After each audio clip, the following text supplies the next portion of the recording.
In this tutorial, you will learn how to paint this quirky teacup with a splash of tea with step-by-step instructions and the importance of working from a really good photo.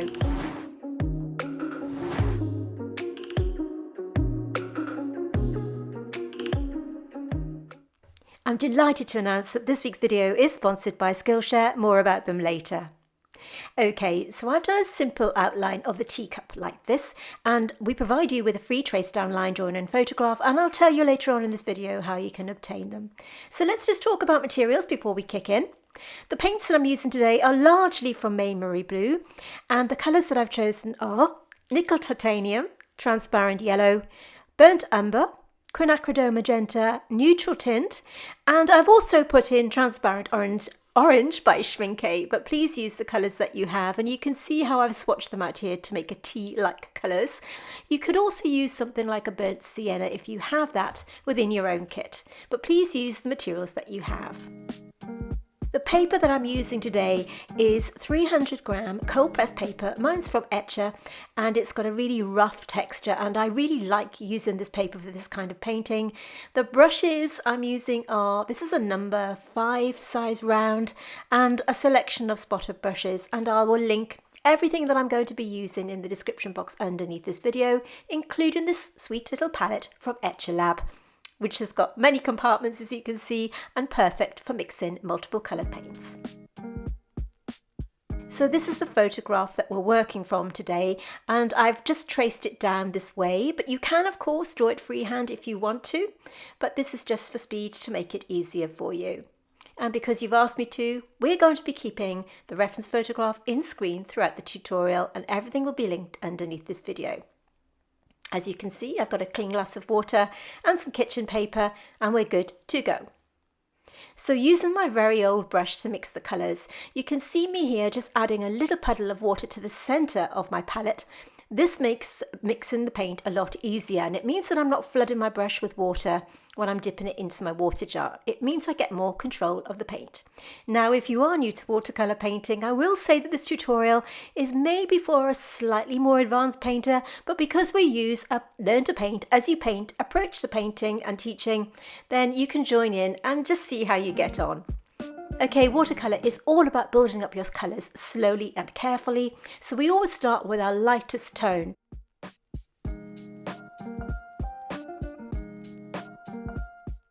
There are lots of different tones of grey here, so I've mixed a watery mix of neutral tints, and I'm applying it where I think we have the lightest of the grey tones on the cup and saucer.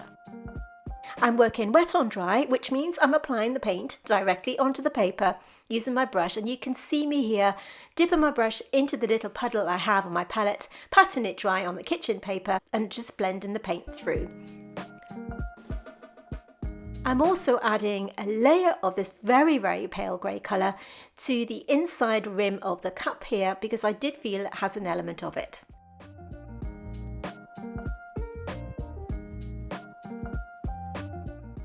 Just applying the grey colour where I think it's needed, but keep out of the whitest of white colours.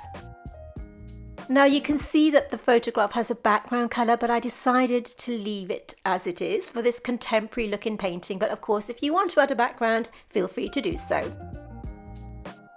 This is my number 8 size round brush, and I'm just using it with a plain water glaze to merge the colours together here. You can see that I did leave my paint a little bit wet on this side here, so the colour has bloomed slightly, but not to worry. Now that the paint has completely dried, I'm going to be mixing these colours together. So we have nickel titanium in one puddle and nickel titanium with a tiny bit of that transparent orange in the other.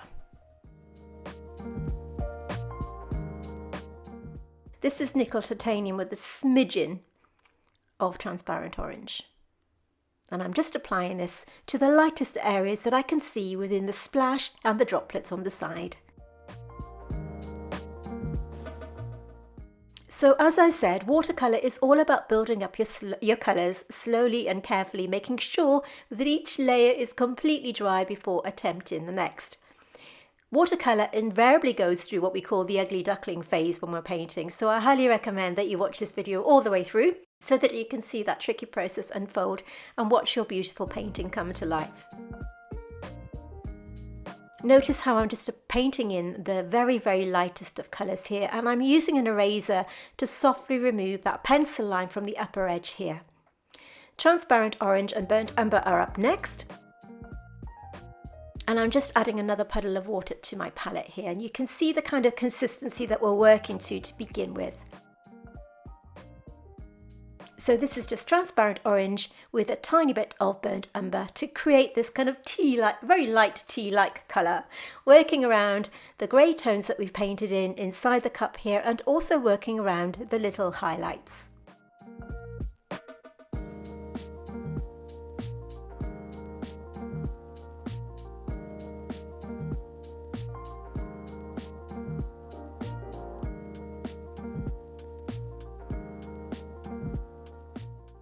Now, at the very start of this video, you may remember that I mentioned that we have a free trace down line drawing and reference photograph that you can use if you want to paint along with this tutorial. And there are a few ways that you can have access to the traceables. The reference photograph and the line drawing will be over in our Facebook group, which I will link in the description box underneath this video. Do consider joining us there because we are a wonderful community and you can post your finished paintings over there. I'm also going to put a screenshot of the line drawing right at the end of this video so you can freeze your frame and take a screenshot and print it that way. And I'm also putting it on the community tab right here on YouTube. Okay, so back to the job. You can see me here just dropping in that tone, which is transparent yellow and burnt umber, and working around those little highlights once again, just adding another layer of that pale wash before we can build our colours up. Everything is now dry again, and we want to start thinking about our darker tone. And you can see me here pointing to burnt sienna. So if you do have that colour, then do mix it up. But I've mixed something very similar with transparent orange and burnt umber here. And that's the kind of consistency that we're looking for. You can see me using a flat synthetic brush here. It's just damp to remove the hard edges that you can see. Once that's dry, I'm now painting in that mix of transparent orange with burnt umber to create this sort of really vibrant brownish orange tone. Working around the highlights, working in small areas at a time, cleaning my brush in the small puddle of water that I have on my palette, and then just blending it through. Repeating the process each step of the way so that I don't pick up too much paint on my brush and spread it, cleaning that brush as I work through.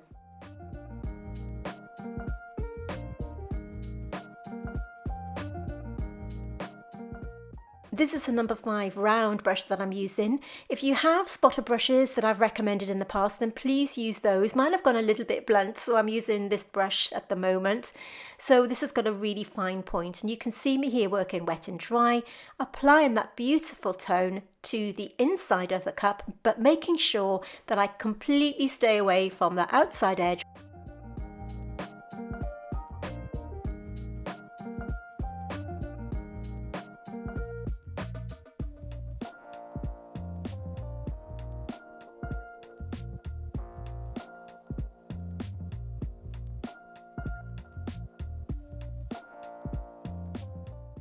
I really like the contemporary look of this painting. I think just keeping it away from the table gives it that kind of contemporary quirky feel. But of course, as I said earlier on, if you want to paint in that table, then go ahead. Using my damp brush, you can see me here just continually blending that colour back into itself so that it has a really natural transition from the darker tone right up to that lighter tone. Pattern my brush on the kitchen paper as I work through. This is an important part of the application process. Using the tip of the brush to work around those highlights and sharpening up that edge.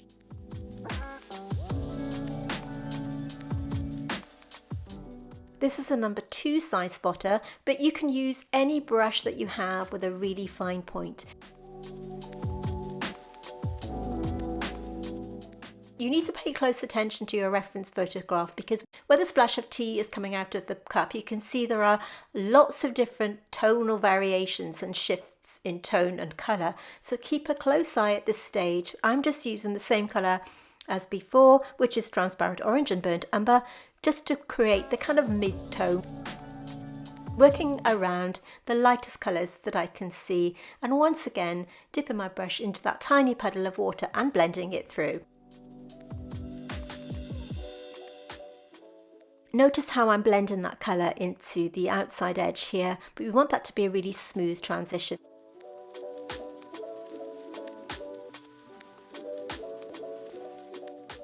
Looking at this little part here, you can see there's a tiny little highlight down the middle which I'm painting around. This is called negative painting. You could of course add something like a gouache if you wanted to paint it positively, but because it's watercolour and it's kind of how it works, we paint negatively around these shapes. So now that everything's dry, we can continue to build up these colours. This time I've mixed the same two colours but to a thicker consistency. I'm adding a little bit of quinacridone magenta.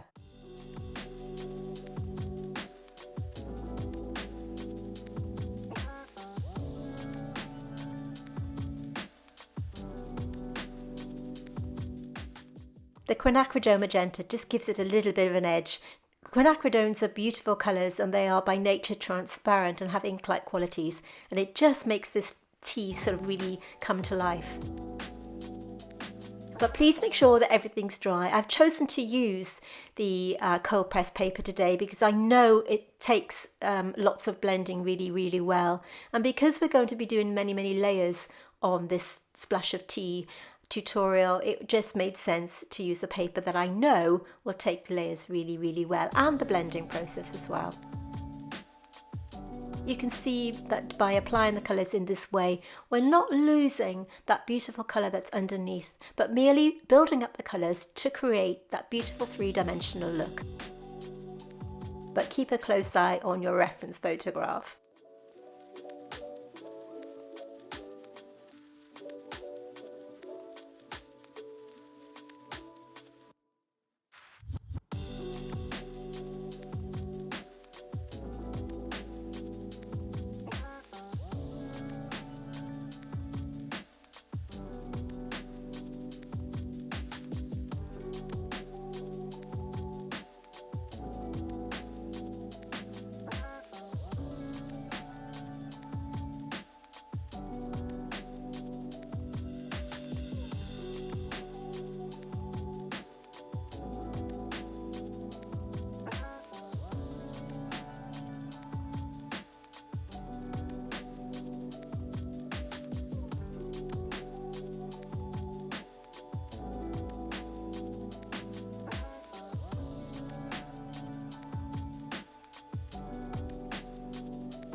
So once again, everything's dry and we can now switch our attention back to the cup and saucer.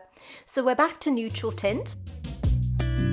This time we're going to do a few puddles. We'll have a really watery consistency, another puddle with a little bit more pigment and another with a little more. And I still have my puddle of water in the middle of my palette here so that I can clean my brush. So now that we know roughly where we're going with the different colours, we can start to build up our tonal variations. And for this, the neutral tint will work inside the cup like this, blending it into those yellow tones that we've applied. But make sure that you don't take the pigment too far down because we don't want the tea to look yellow. We're just creating the illusion of the cup having a bit of shadow. But make sure that everything's completely dry when you do this. So using the tip of my number 5 brush to gently merge those colours together, and using the same blending process, just cleaning my brush and just blending it through like this. I'm going to my lighter tone now, so this has got a bit more water, and paying close attention to my reference photograph, you can see where I'm applying this mid-tone. And I'm just working around these little highlights, taking great care to keep out of the whitest of white areas. So by building up our colours slowly like this, we're giving our painting a really good sort of three-dimensional look. Using some water here just to blend those colours together and applying this mid-tone on the other side as well.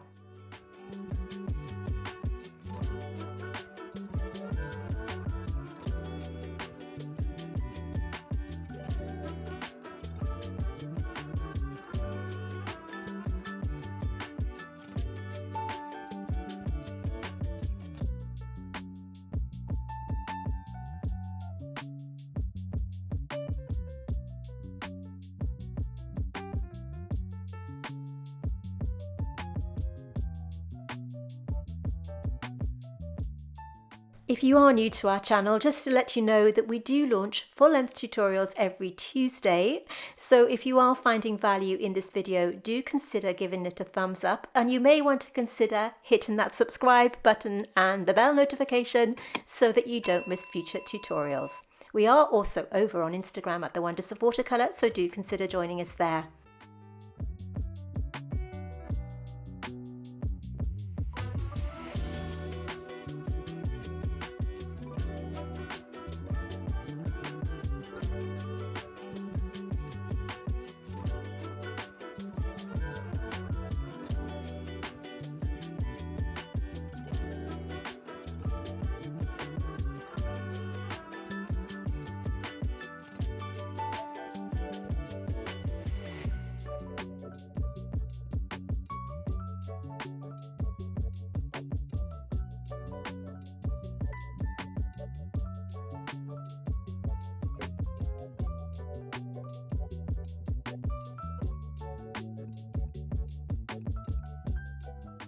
So as you know, I work from photographs all the time, and for me, it's really important to have a good solid photograph to work from. Photography plays a huge part of my work, and for me, it is where the creative process begins. I really felt that my photography needed a little bit of a boost, so I turned to Skillshare, who just happen to be the sponsors of today's video. Let's just take a closer look. Skillshare are an online learning platform with thousands of classes and members across 150 countries. Skillshare is a place to gain inspiration and learn new skills, and because Skillshare has so many different courses to choose from, you can be as creative as you want to. When I joined Skillshare, I was amazed at the number of courses that I had access to, ranging in so many different subjects with no ad breaks to distract me. I was really keen to enhance my photography skills, so I was delighted to come across Tabitha Park, whose photography courses look super easy to follow with impressive results. It was an absolute joy to see how a professional photographer works, showing how to break down the process from start to finish, including lights right through to the final photograph and a bit of photo editing as well. This behind the scenes access was super helpful and definitely something I will be implementing within my own work. I watched Tabitha's tutorials in detail, and I love the way she simplifies everything, explaining the process all the way through. Tabitha has such a soothing voice, and her easy explanation meant that I could follow along really easily without any difficulty. Skillshare's classes are created for learning, with many new premium classes each week. With Skillshare, you can have access to different classes and subjects depending on what you want to learn, because Skillshare caters for a ton of different topics, from flower arranging to crafting, photography, even with a smartphone, so you don't need to have any fancy equipment. Skillshare are offering a 1-month free trial to the first 1,000 people to use the link I have in my description box below. So sign up to Skillshare and start exploring your creativity. So you can see it's really clear where I got the inspiration to do the photography for this particular tutorial. I'd like to say that I did it first time, but it actually took me quite a few attempts to get the sugar cube to splash into the tea and capture this photograph, but I really enjoyed the class. Highly recommend it. Okay, so pressing on with our job in hand. Now I'm using the darker mix of neutral tint to work around the outside edge of the cup here where it hits the saucer to give the illusion of shadow, but always blending it through with my damp brush. And I'm applying this darker tone to the areas of the saucer where I feel it is needed.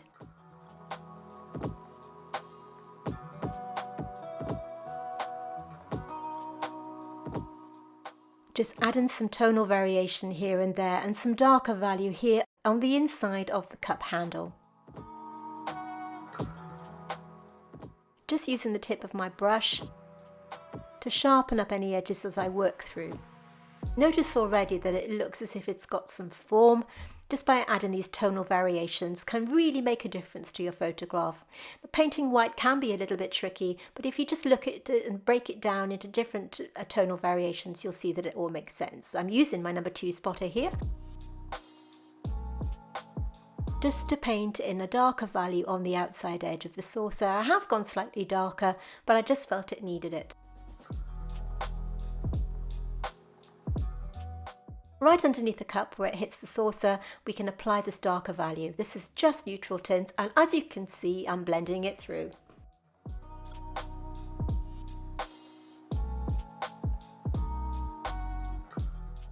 I am using a number 2 size spotter for this one, but just use any brush that you have that has a fine point.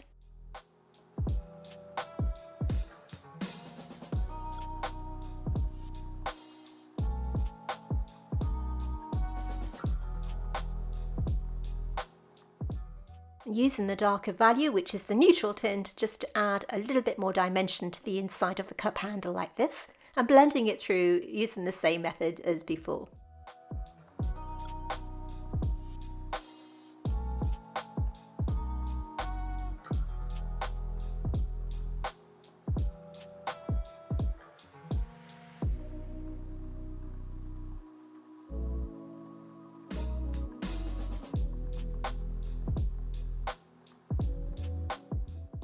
I'm just keeping a close eye on the photograph to see where I'm going with my colours.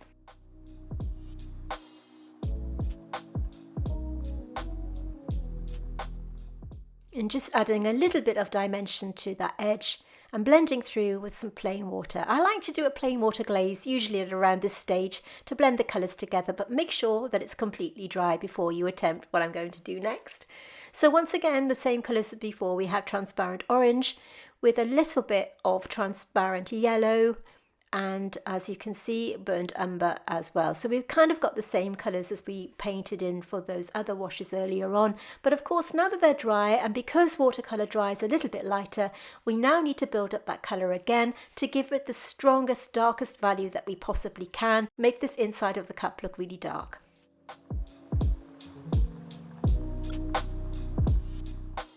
And as I said earlier on, this kind of paper is just perfect for this kind of painting. Notice how I've added a lighter wash of transparent yellow to the outside edge where the tea hits the saucer. We want this colour to have a kind of yellowy hue, which is why the transparent yellow works really, really well here.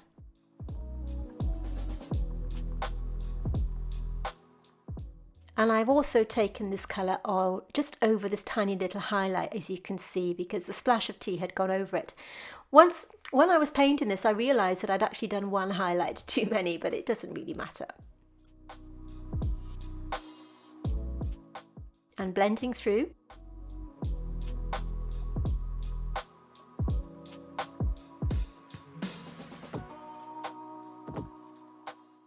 So this is a mixture of burnt umber with transparent yellow that you can see me apply here using my very small brush. This is a number 2 spotter as before. It's actually, I've mentioned this in some of my videos, but in case you don't know, this one's from Jackson's, and it does seem to be a little bit on the small side. I would say use a number 0 brush for doing this.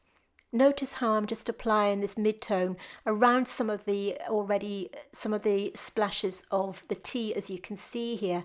This is where you have to pay close attention to your reference photograph and the purpose of having a really good photograph to work from. Just breaking it down into colours. If you think of it as shapes rather than what it is you're actually painting, it does make it a little bit easier, if that makes sense. So just look at the colours that you need to paint in and just paint those colours in like this. I'm switching between the colours on my palette. I'm not going to shout out which colours I'm using. You can see quite clearly the colours that I'm picking up. Just working around, adding the darker values. So just to recap on the colours that I've mixed in my palette here, we have transparent yellow at the top, and then we have transparent yellow with orange, and that's exactly the same as we work through, going through to transparent orange with burnt umber. You can see where I'm applying this colour. This is wet on dry so that you have full control of your paint.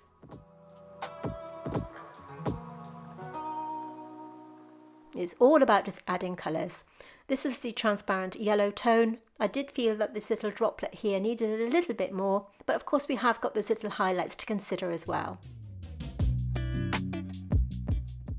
Just really gently take your time, and that's the beauty of watercolour.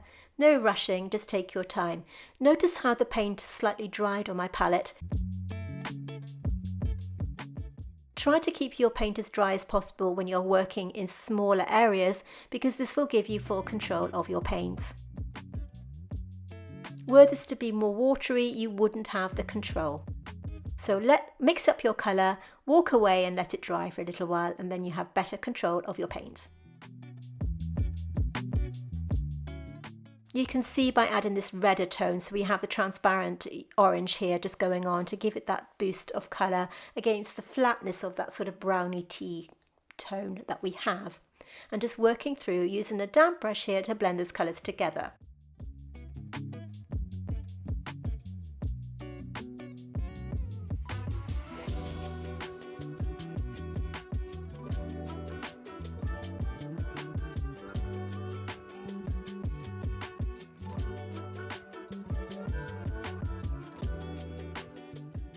Just continuing the process using the tip of my number 2 size spotter.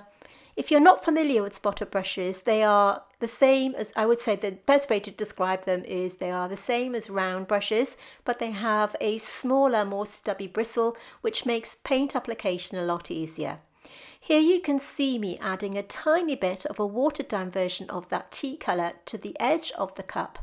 That makes it look as though the splash is coming over the white of the china part of the cup. And a little bit of the grey tone here, so have a watery mix of neutral tint just to do that. And I'm now sharpening up any of the edges of these little splashes of tea.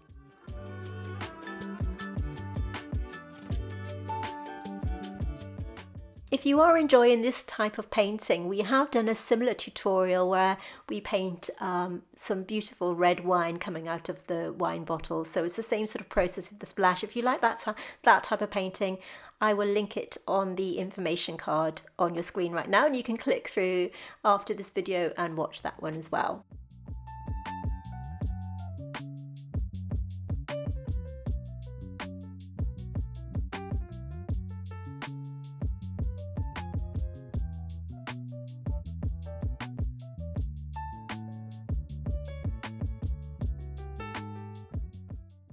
Just continuing to build up these colours. This is burnt umber again with the tiny bit of transparent orange, and as I said before, you could use burnt sienna for this.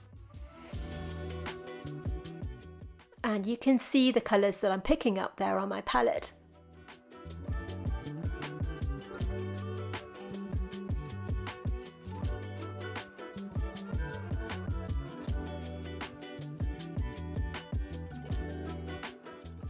Using this as darkest value now to work around this little droplet here,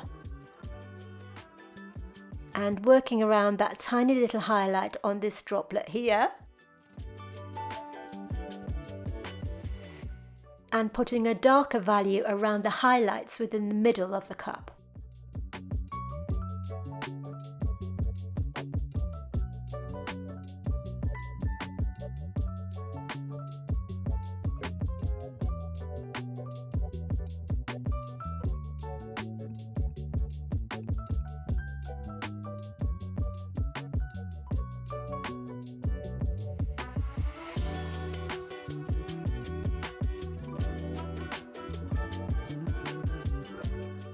So once again, just building up those darker values with that darker tone that we had mixed.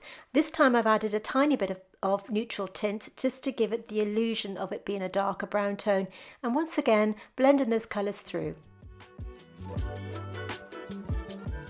The little puddle of water has become discoloured on my palette here, but that's okay, it will still blend through like this.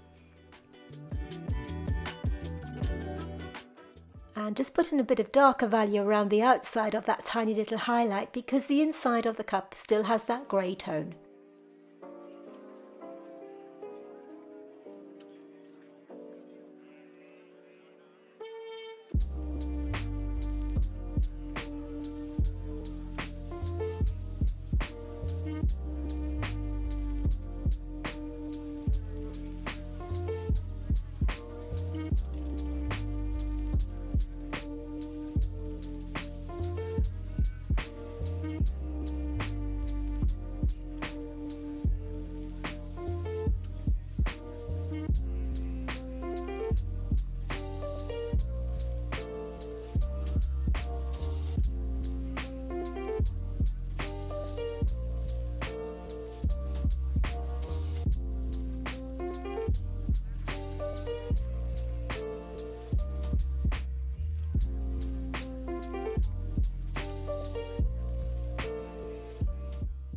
So cleaning my brush in the middle, and I'm still adding some of that yellow tone, so that's a transparent orange, to the droplet of tea that you can see there. Once again, merging those colours together, using that watery mix that's on my brush. Notice how many layers of paint I've applied now, and because I've used this cold pressed paper, you can still continue to build your layers up without fear of your paint going muddy. This paper makes painting an absolute joy. I really love cold pressed paper for painting. This is actually made by Etcher, but I have also used Saunders Waterford and also Arches. They are really good brands because they are 100% cotton. So once again, I'm going back in with a darker value. We want to get it as dark as it needs to be by looking closely at our reference photograph. And now's the time to be adding some finer detail. So you can see that I'm going around the outside of this tiny little droplet on my cup here, and also around the highlights that are in the tea with inside the cup.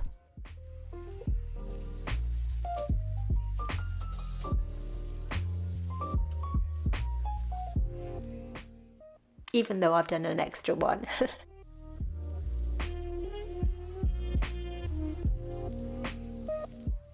You just keep building up your colours until you're happy with the level of tonal value that you have and the strength of colour. And of course, keep an eye on your colours as well. So all of these things play a part within your watercolour painting.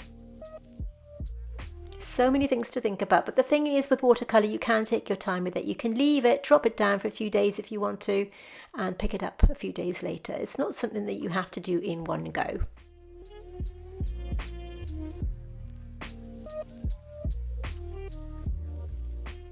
Remember, it's all about creating illusion here. So this is just a little bit of burnt umber with transparent yellow. If you have raw umber or something like that, you could also use that. I always say use what colours you have, and if you are struggling to match your colours up, then do drop me a line in the comments below and I'll do my best to help you.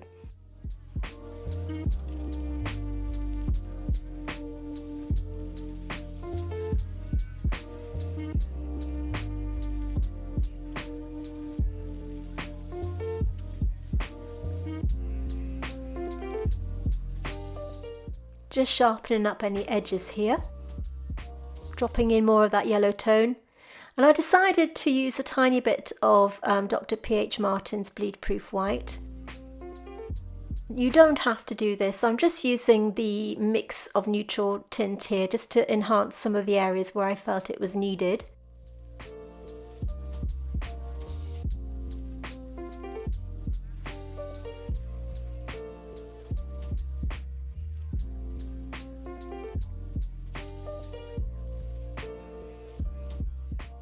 So remember to stay right until the end of this video, where I'm going to post up the line drawing for you to screenshot so that you can print it out and paint along, so that you can paint it for yourself.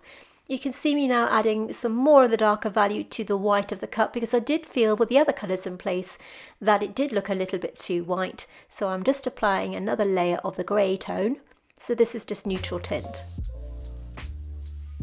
So I've mixed a little bit of Dr. P.H. Martin's Bleed Proof White into this yellow tone here, and I don't think you're meant to mix it with colours, but I just wanted to enhance these little highlights. This isn't something that you have to do, but if you do have this within your kit, or you could use a white gouache just to give it that little bit of an extra bit of drama. So I'm going to stop talking now while you watch me complete this painting. Stay until the end. As I said, I will put up the line drawing right at the very end, so that you can do a screenshot and print it out for yourself. And I'll say thank you very much for listening to this tutorial. Remember, new tutorials every single Tuesday. Thank you for watching, and I'll see you soon.